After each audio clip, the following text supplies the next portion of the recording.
नमस्कार, स्वागत है आपका राज्यसभा टेलीविजन में। मैं हूं आरफा खानम शेरवानी। आप देख रहे हैं खास कार्यक्रम देश देशांतर, जिसमें आज हम बात करेंगे राम सिंह की। वो राम सिंह जो अब इस दुनिया में नहीं रहा, लेकिन उसके मरने के बाद उसके बारे में बहस और भी तेज हो गई है कि आखिर कैसे हुई उसकी मौत। क्या ये खुदकुशी थी या फिर हत्या? आपको याद दिला दें कि दिसंबर 2012 में दिल्ली में एक चलती बस में 23 साल की एक लड़की के साथ बलात्कार हुआ था और इस मामले में 6 लोगों पर अभी मुकदमा चल रहा है। राम सिंह उस केस का मुख्य अभियुक्त था। जेल अधिकारियों का दावा यह है कि 35 वर्षीय राम सिंह ने अपनी शर्ट और जमीन पर जो मैट बिछाई जाती है उसके तागे से रस्सी तैयार की और आत्महत्या कर ली। लेकिन सवाल और भी ज्यादा हैं, जवाब कम हैं। आज देश देशांतर में हम सवाल ये उठा रहे हैं कि भारत जैसे देश में कैसी है एक कैदी की जिंदगी? क्या एक कैदी को उसके बुनियादी मानवाधिकारों से वंचित किया जा रहा है? क्या ये एक तरह से संविधान और जस्टिस सिस्टम की अवमानना नहीं है? हालांकि हम दूसरा भी पक्ष जानने की कोशिश करेंगे, ये भी समझेंगे कि खुद जेल अधिकारियों की क्या समस्याएं हैं, क्या ट्रेनिंग की कमी है, उनके ऊपर दबाव ज्यादा है। ये भी सब कुछ समझने की कोशिश करेंगे अपने खास मेहमानों के जरिए। मेरे साथ हिमांशु कुमार जी हैं, मानवाधिकार कार्यकर्ता। इसके अलावा डॉक्टर महुआ बंदोपाध्याय हैं, असिस्टेंट प्रोफेसर हैं सोशियोलॉजी की, Delhi school of economics, university of Delhi. Maxwell Pereira हैं, फॉर्मर जॉइंट पुलिस कमिश्नर हैं, दिल्ली में रह चुके हैं पोस्टेड। और इसके अलावा प्रिया हिंगोरानी हैं, सीनियर एडवोकेट सुप्रीम कोर्ट। चारों मेहमानों का बहुत बहुत स्वागत है देश देशांतर में। लेकिन इससे पहले कि हम आगे बढ़ें चर्चा में, इस खास रिपोर्ट पर नजर डालते हैं। 16 दिसंबर को दिल्ली के वसंत विहार में हुए गैंगरेप मामले के मुख्य आरोपी राम सिंह ने दिल्ली की तिहाड़ जेल में बीते सोमवार फांसी लगा ली। देश को हिला देने वाले इस केस के मुख्य आरोपी की खुदकुशी ने भारतीय जेल में कैदियों की स्थिति पर कई सवाल खड़े कर दिए हैं कि कैसे कोई कैदी जेल की बैरक में फांसी लगा सकता है। कैदियों को सुरक्षित हिरासत का वादा करने वाली तिहाड़ जेल के सुरक्षा कर्मियों को लेकर भी कई सवाल उठते हैं। आंकड़ों के मुताबिक हिरासत में होने वाली मौतों में तो कमी आई है, लेकिन फिर भी इसे रोकने के लिए और प्रयासों की जरूरत है। साल 2010 से 11 में हिरासत में 1574 मौतें हुई। साल 2011 से 12 में हिरासत में 1432 मौतें हुई। साल 2012 से 13 में हिरासत में हुई मौत घटकर 1153 हुई। जेल में मौत न्यायिक व्यवस्था पर एक बड़ी चोट है, एक ऐसी न्यायिक व्यवस्था जो हर नागरिक के लिए मानवाधिकारों की बात करती है। कट्टर से कट्टर मुजरिम की सुरक्षा भी उसकी जिम्मेदारी है।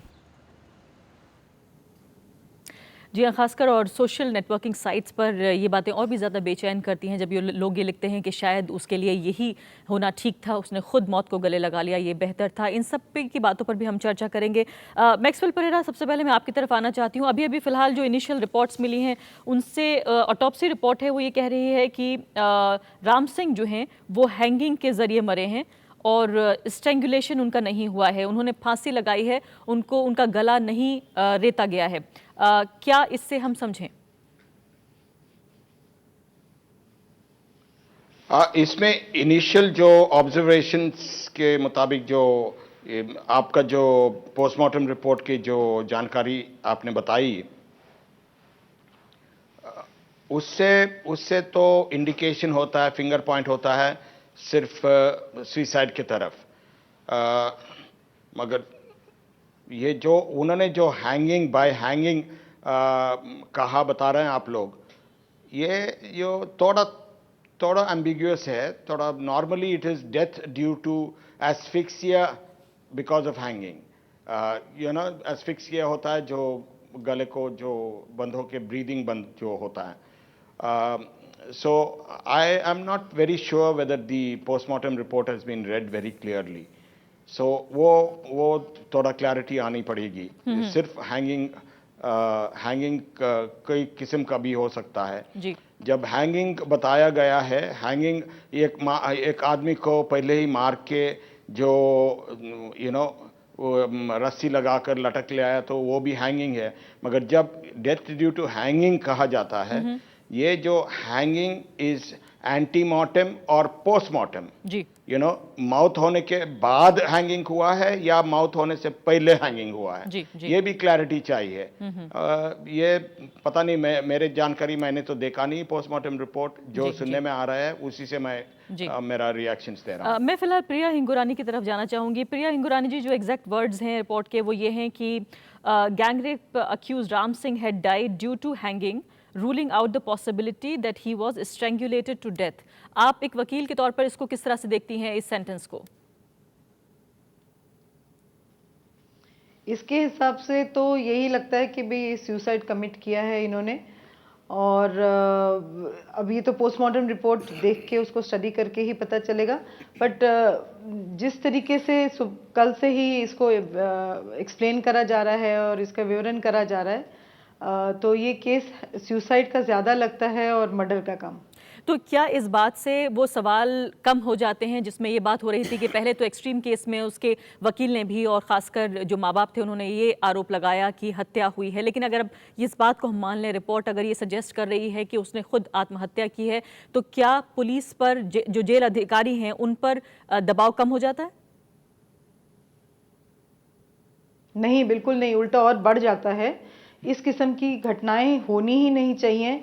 हमारा ये मानना है, जो ह्यूमन राइट्स लॉयर्स हैं, एक्टिविस्ट हैं, हम लोग इतने सालों से ये बात के लिए कह रहे हैं कि भाई हर एक कैदी के अपने ह्यूमन राइट्स हैं, उनके कुछ हक हैं, उनके कुछ तौर तरीके से उनके साथ व्यवहार होना चाहिए। जिस किस्म की ओवरक्राउडिंग जेल्स में है वो नहीं होनी चाहिए।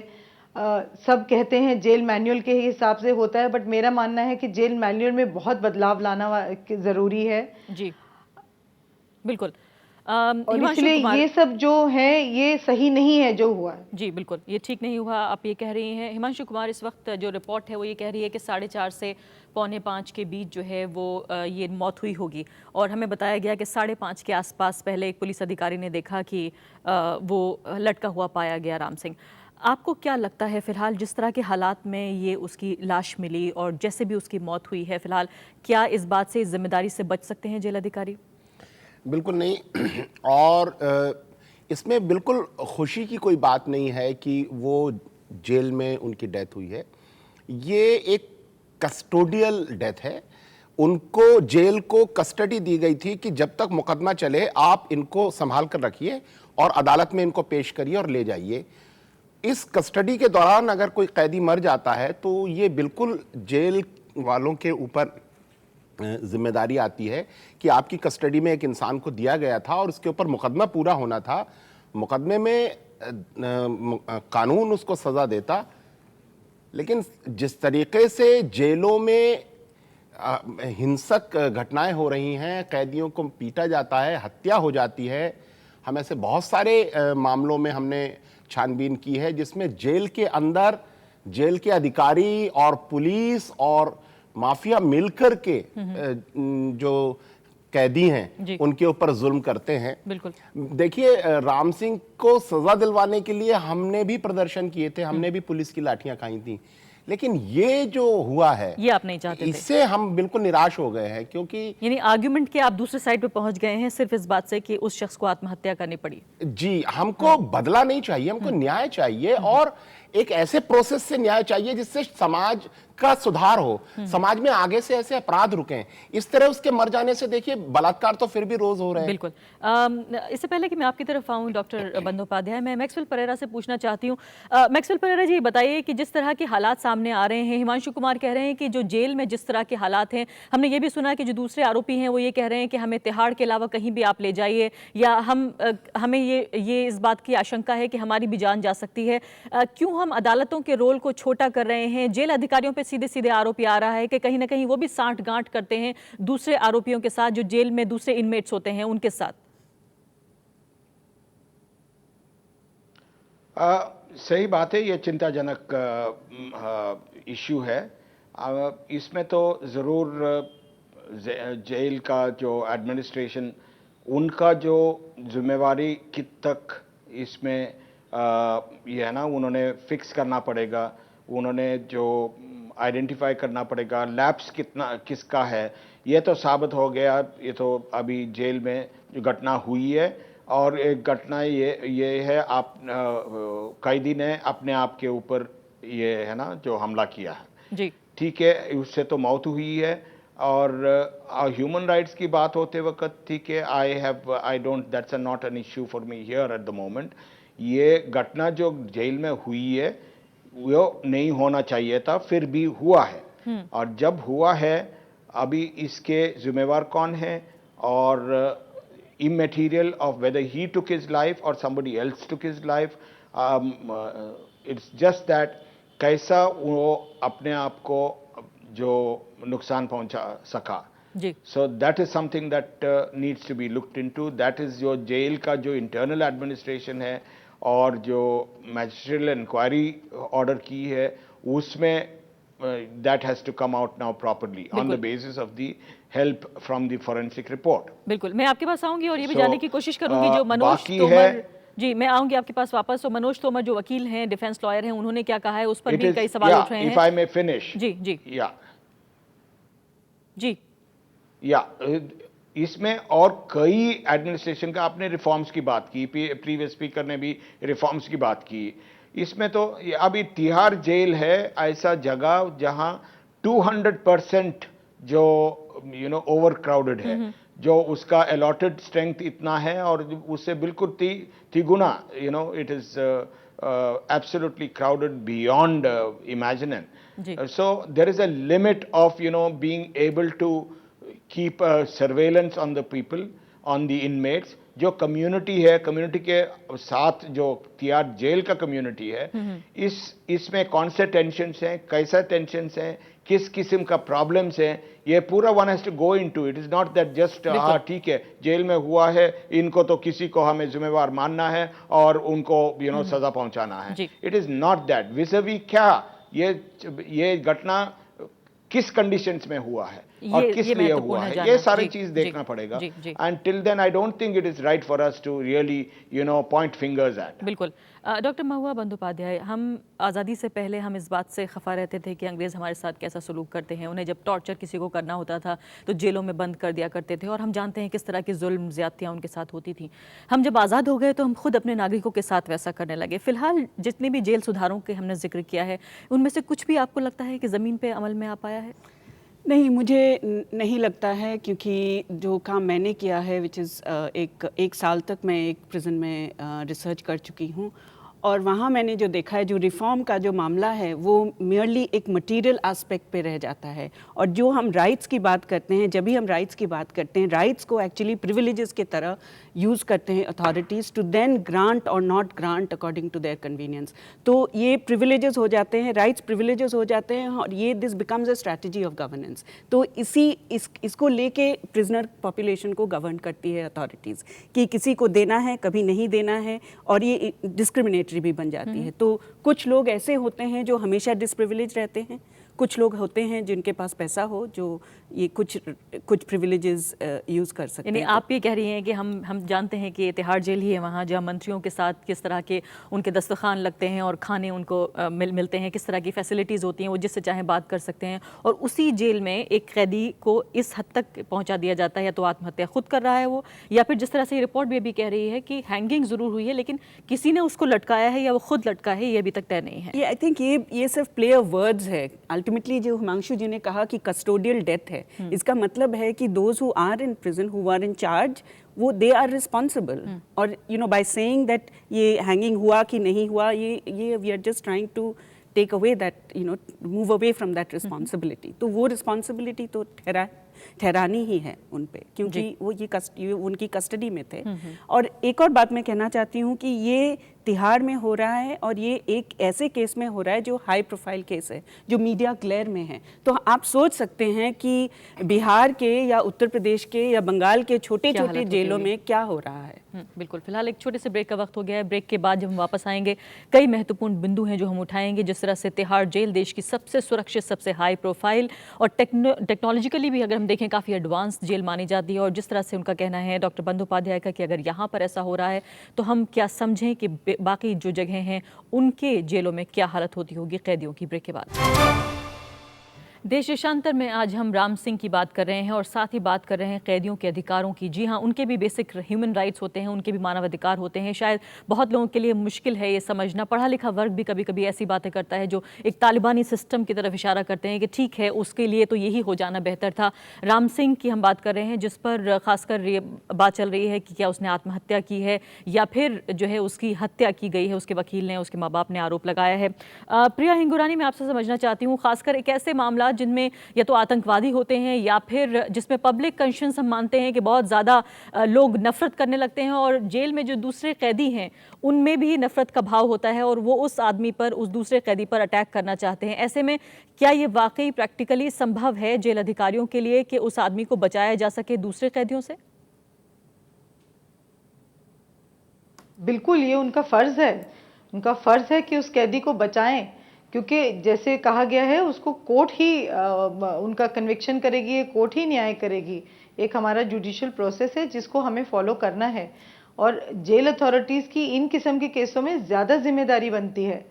अब इतने सारे लैप्सेस कल से हम सुनते आ रहे हैं कि सीसीटीवी कैमरा नहीं था, संतरी जो था वो पता नहीं कहाँ था, क्या कि इतने और कैदी उस कमरे में सो रहे थे, उसके बावजूद किसी को पता नहीं चला। ये सब बहुत बड़ा सवाल उठाते हैं एडमिनिस्ट्रेशन के ऊपर जी। और हमारा मानना है कि हर एक कैदी के अपने राइट्स हैं, ह्यूमन राइट्स हैं, उनको बिल्कुल उन राइट्स को उनको दिए जाने चाहिए, और जो जुडिशियल प्रोसेस है उसको प्रॉपरली फॉलो करके जो उस कोर्ट्स का न्याय है उसके ऊपर अमल करना चाहिए। जी। मैक्सवेल परेरा जी, ये बताइए कि जिस तरह से राम सिंह को भी इस बात का अंदाज़ा रहा है कि तमाम जो सबूत हैं, गवाह हैं, उसके खिलाफ हैं, और ये भी अंदाज़ा उसको रहा होगा कि उसके लिए जो सबसे ख़राब सज़ा हो सकती है, बदतरीन सज़ा हो सकती है, वो उसको मिलेगी।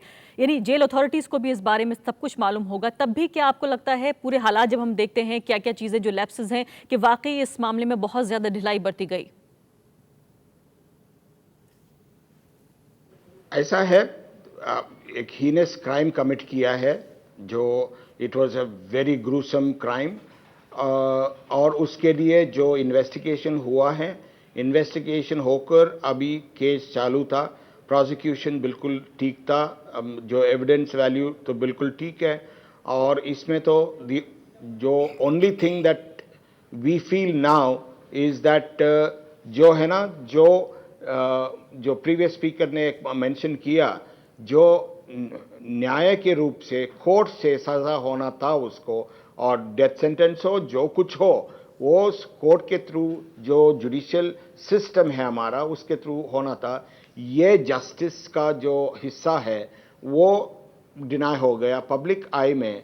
जो इट्स नॉट दैट बदला लेना है, it's not that it's revenge की बात है इधर, मगर ये होना चाहिए था। इसमें ठीक है, एक लैप्स हुआ है, हमें सभी लोगों ने माना है, इसमें तो किसी का लैप्स है, जो जिम्मेवारी निभाई नहीं है बिल्कुल ठीक तरीके से, at whatever level it is, वो लैप्स फिक्स करके उसमें रिस्पॉन्सिबिलिटी क्या है और उसका कमेंसुरेट क्या है, उसका जो एडवर्स कॉन्सिक्वेंसेस क्या देने हैं उनको। मैक्सवेल परेरा, मैं इफ्तिखार गिलानी जो पत्रकार हैं, उनकी किताब पढ़ रही थी, जेल में कटे वो दिन। हम जानते हैं उनका मामला किस तरह का रहा। उन्होंने वो वक्त अपना सब रिकलेक्ट किया है, वो यादें उन्होंने लिखी हैं कि किस तरह से जेल में, तिहाड़ जेल में खासकर उनके दिन कटे। रोंगटे खड़ी कर देने वाली कहानी है, और शायद वो लिख पाए हैं। बहुत सारे कैदी ऐसे होंगे जो कभी नहीं लिख पाए उनके साथ क्या क्या हुआ। आपको नहीं लगता कि इससे जो पुलिस व्यवस्था है, जो हमारी कानून व्यवस्था है, जो अदालतें हैं, लोगों का उस पर से विश्वास कम हो रहा है, और ऐसे पुलिस अधिकारियों पर सजा जरूर होनी चाहिए? कैसे हम इस बात को इंश्योर करें? ये प्रिजन एडमिनिस्ट्रेशन और करेक्शनल सर्विसेज जो हैं, ये जुडिशियल एडमिनिस्ट्रेशन सिस्टम का अंग है, एक भाग है। It is no different from whether it's, आपने पुलिस को भी इसमें शामिल कर दिया। जो पुलिस का कार्रवाई था इसमें वो पूरा खत्म हुआ था, और this was in the part of the judiciary and in the domain of the judiciary and the correctional services, जो जेल एडमिनिस्ट्रेशन है। जी डॉक्टर और उस जगह पर जी, तो जो घटनाएं हुई है, जैसा I have very clearly mention that ये नहीं होना चाहिए था। बिल्कुल। इसके ये जो डिनाई किया है जस्टिस का हिस्सा, जो ऑफ सिस्टम के मुताबिक उनको सजा मिलना, और ये उन्होंने प्रीएम्प्ट किया है बाय कमिटिंग सुसाइड। बिल्कुल। सो ये एक जो कलंक है, और जेल एडमिनिस्ट्रेशन के ऊपर एक अननेचुरल कस्टोडियल डेथ हुआ है। बिल्कुल, आप ही कह रहे हैं ये कलंक तो है। जी, मैं दूसरे पैनलिस्ट बिल्कुल से कलंक रहेगा, मैं दूसरे नहीं होना पैनलिस्ट से चाहिए। सवाल पूछना चाहती हूँ। डॉक्टर बंदोपाध्याय, आपने कहा है कि जेल में आपने देखा कहना पूरा वक्त चाहूंगी, गुजारा हाँ। है। अभी आपके पास वापस आती हूँ। इलेक्ट्रॉनिक निगरानी का हम जिक्र कर रहे हैं, वेस्ट में इसको काफ़ी अपनाया जाता है। उसमें कई चीज़ों पे खुद क्या कर रहा है कैदी, इस पर भी निगरानी और उसकी खुद के हालात कैसे हैं। आपको लगता है हमारे देश में अभी भी ये कमज़ोर है इलेक्ट्रॉनिक निगरानी की, जहाँ तक बात आती है? पैर में कुछ बांध दिया जाता है या CCTV कैमराज का से सहारा लिया जाता है? मुझे नहीं लगता है कि electronic, I mean that kind of surveillance has yet come into India. जब मैं फील्ड वर्क कर रही थी तब मुझे याद है कि इलेक्ट्रॉनिक कैमरास आए तो थे, लेकिन और बहुत पैसा खर्च किया गया था, लेकिन वो एक कोने में एक कमरे में पड़े हुए थे। This is a large central prison in west Bengal. तो और मतलब दोनों तरह से अगर आप इलेक्ट्रॉनिक तरह के सर्वेलेंस भी देखें, और या तो आप, मैंने खुद देखा है कि पैरों पे रस्सी बांध के लेके जाता है। दोनों तरफ से इस टाइप का सर्वेलेंस जो है, it is some kind of denial of human rights. और I mean there is a need of course कि हमको एड्रेस करना चाहिए कि how then do we create this balance between surveillance within the prison and human rights and human rights, and it's possible to create that balance. There are nations which have created that balance. यानी आप ये कह रही हैं कि सजा होनी चाहिए, लेकिन सजा का भी एक दायरा होगा कि कैसे उसे हम तय किया जाए। प्रिया हिंगुरानी, आप कुछ कहना चाहती थी?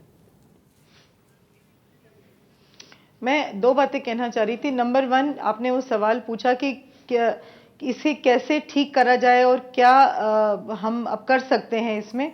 देखिए, सबसे बड़ी बात है कि जब तक हमारा पुलिस सिस्टम, पुलिस करप्शन नहीं हटेगी, तब तक कुछ नहीं हो सकता। जिस हद तक जेल्स में करप्शन है, एडमिनिस्ट्रेशन अथॉरिटीज़ की, पुलिस ऑफिसर्स की कनाइवेंस है, उसकी वजह से कुछ सुधार नहीं हो सकता। नंबर 1 ये। नंबर 2, इतनी ओवर क्राउडिंग है, हमारी सरकारें क्यों नहीं इसमें प्रोएक्टिव एक्शन लेके और जेल्स बना सकती? इंफ्रास्ट्रक्चर ठीक होना चाहिए, और पैसा है, पैसे की कमी नहीं है, बट पॉलिटिकल विल नहीं है जी। और इस चीज के लिए हमें बार बार कहना पड़ता है, और इसीलिए ये कोई सुधार इसीलिए नहीं होता बिकॉज ये दो चीजें नहीं हो पा रही हैं। बिल्कुल जी हाँ। और इसके अलावा जो एक सेंसिटिविटी है उसकी भी बेहद कमी है। 6000 कैदियों की जगह है फिलहाल तिहाड़ जेल में, और 12000 से ज़्यादा कैदी पहले ही वहाँ पर मौजूद हैं। ये भी एक बड़ा मुद्दा है कि आखिर किस तरह से उस दबाव को झेला जाए। हिमांशु कुमार जी, एक दलील जो दी जाती है, जो अब तक सिर्फ आतंकवादियों के मामले में दी जा रही थी, लेकिन अभी वो नए तौर पर हमने देखा है कि राम सिंह के बारे में भी कहा जा रहा है कि राम सिंह ने क्यों इतना अच्छा काम कौन सा किया था जो उसके साथ बहुत अच्छा बर्ताव किया जाता, और ये अच्छा ही हुआ कि उसने खुद जो है उसका फेट जिसे कहते हैं कि उसका जो नतीजा होना था उसने खुद अपना लिया। और किसके ह्यूमन राइट्स की आप बात कर रहे हैं जिसने दूसरे के ह्यूमन राइट्स को नहीं समझा? देखिए, ये एक बहुत खतरनाक विचार है कि अगर वो मर गया तो बहुत मज़ा आ गया, बहुत अच्छा हुआ। आपको ये याद रखना चाहिए कि इस देश में बहुत सारे लोगों को राजनीतिक तौर पर सताने के लिए फर्जी तौर पर उनके ऊपर केस बनाए जाते हैं, जेल में ले जाया जाता है, और बाद में अदालत उनको निर्दोष घोषित करती है। 14-14 और 16-16 साल के बाद वो लोग निर्दोष साबित होते हैं। अगर हम प्रशासन को और सरकार को ये इजाजत दे दें कि वो जेलों में ले जाकर इस तरह लोगों को मार दे, और अगर हम आज खुशी मनाएंगे तो कल बहुत सारे निर्दोषों की मौत होने की संभावना है, और फिर हम बोल नहीं पाएंगे क्योंकि हमने इजाजत दे दी कि जेल में मार दो। इस वाले मामले में हो सकता है कि बहुत सारी चीजें सिद्ध हो गई हों, लेकिन ज्यादातर मामले ऐसे हैं देश में जहां पुलिस ऑफिसर अपनी रंजिश निकालने के लिए लोगों को फंसा देते हैं, और ऐसे अगर जेलों में ले जाकर लोगों की हत्या कर दी जाए तो फिर न्याय व्यवस्था और समाज में बहुत गड़बड़ हो सकती है। और क्या ये भी आप कह रहे हैं कि इस बीच जो है आरोपी और अपराधी के बीच का जो फर्क है वो भी कहीं ना कहीं हम खत्म कर रहे हैं? पुलिस ने जैसे ही किसी को गिरफ्तार किया वो अपराधी बन जाता है, जैसे कि ये तय हो चुका है। बेशक, और मैं उदाहरण दूं आपको कि छत्तीसगढ़ में हजारों आदिवासी लड़कियों को पुलिस वालों ने जंगलों से पकड़कर बलात्कार किया है थानों में और जेलों में भर दिया है, और छत्तीसगढ़ में किसी राष्ट्रीय और अंतर्राष्ट्रीय संस्था को जेल विजिट नहीं करने दी जा रही है, जबकि वो संस्थाएं दुनिया की हर जगह की जेलों में जा सकती हैं, उन देशों की जेलों में भी जा सकती हैं जहां का कि मानवाधिकार रिकॉर्ड बहुत खराब है। लेकिन भारत की जेलों में आखिर ऐसा क्या पाप किया जा रहा है कि संस्थाओं को उन बच्चियों से मिलने नहीं दिया जा रहा। मैंने तो कहा है कि इनके शरीरों पर जलाने के निशान हैं, बिजली से जलाने के निशान हैं। ये छोटी छोटी बच्चियां हैं और अगर मेरा आरोप गलत पाया जाए तो मुझे जेल में डाल दीजिए। तो ये जेल तो खुद में सजा का सेंटर बन गए हैं और अगर हमने ये नहीं सुधारा, यानी कि अदालतें इससे पहले कि इंसाफ दें या फैसला करें, वो फैसले जेलों में ही हो जा रहे हैं। डॉक्टर बंदोपाध्याय, ये बताइए कि क्या वाकई ये एक हमारा जो समाज है उसके आईने के तौर पर हम जेल को नहीं देख रहे हैं? सामाजिक जो ताना बाना है, जो समाज में हम जिस तरह की चीज़ें, आतंकवादियों के प्रति जिस तरह की नफरत है और जो हिंसक लोगों का रवैया है, या फिर इस तरह के मामला जिसमें कि एक तरह की एक पब्लिक अवेकनिंग हम देखते हैं कि सड़कों पर लोग उतर आते हैं, तो वो खुद ही इंसाफ कर देने की जो एक खींच भी कहीं है, ऐसा है क्या? नहीं, मुझे लगता है कि एटलीस्ट इन पर्टिकुलर, जैसे ये जो हिमांशु जी भी कह रहे थे इन बातों पे, कि the prison holds a mirror to society, it is holding a mirror. जो आप सोसाइटी में जो आप देख रहे हैं, जो छत्तीसगढ़ में हो रहा है, जो सारी जगह हो रहा है, जो institution, prison as an institution और जो रेस्ट ऑफ सोसाइटी में जो डिफरेंस है, जो डिस्टेंस है, वो धीरे धीरे ब्रिज हो रहा है। और जो प्रैक्टिसेस है, जो रिप्रेसिव प्रैक्टिसेस प्रिजन में हो रहा है, वही रिप्रेसिव प्रैक्टिसेस प्रिजन के बाहर हो रहा है। तो the institution of the prison जैसे एज अ स्पेशल इंस्टीट्यूशन वो अब नहीं रहा, क्योंकि वही चीजें सोसाइटी में भी हो रही है। एक और बात मैं कहना चाहती हूँ, प्रिजन एक ऐसा इंस्टीट्यूशन है जहाँ पे मिनिमम सिविल सोसाइटी इंटरफियरेंस है, वहाँ कोई नहीं जाता इंटरफियरेंस करने के लिए, और वो इंस्टीट्यूशन स्टेट का फंक्शनिंग का एक एग्जाम्पल बन सकता है, because that is one area where the state can do its best, क्योंकि वहाँ और स्टेट को मतलब state has nobody else to blame. तो अगर वहां पे स्टेट ऐसे फंक्शन कर रहा है, I think it holds this mirror to say what have you done, if you are doing this in the prison, that means you know that's your performance, that is. Doctor Mahbooba Bandopadhyay, बहुत बहुत शुक्रिया। हिमांशु कुमार जी, मैक्सवेल परेरा और प्रिया हिंगोरानी, जो साफ तौर पर जिस तरह से तिहाड़ जेल की तस्वीर जो हमें दिखाई जाती है कि वहाँ पर कैदी जाके सुधार करते हैं, उनका सुधार होता है, कपड़े बुन रहे हैं, खाना बना रहे हैं, वो सब कुछ कर रहे हैं, और दूसरी तरफ जो तस्वीर असली है वो ये कि क्या उस आदमी को उस हद तक पुश किया जाता है, उस हद तक धकेला जाता है जहाँ वो खुद आत्महत्या कर रहा है या वाकई उसकी हत्या हुई है। दोनों ही अपने आप में ख़तरनाक जो है तस्वीर पेश करते हैं। एक हमारा खुद कानून यही कहता है और हमारा जस्टिस सिस्टम यही कहता है कि वो आदमी जब तक उसे कानून ये न कह दे, अदालत ये न कह दे कि वो अपराधी है, तब तक वो सिर्फ आरोपी बना रहेगा, और ये बात शायद हर स्तर पर समझने वाली है। अभी के लिए इतना ही, नमस्कार।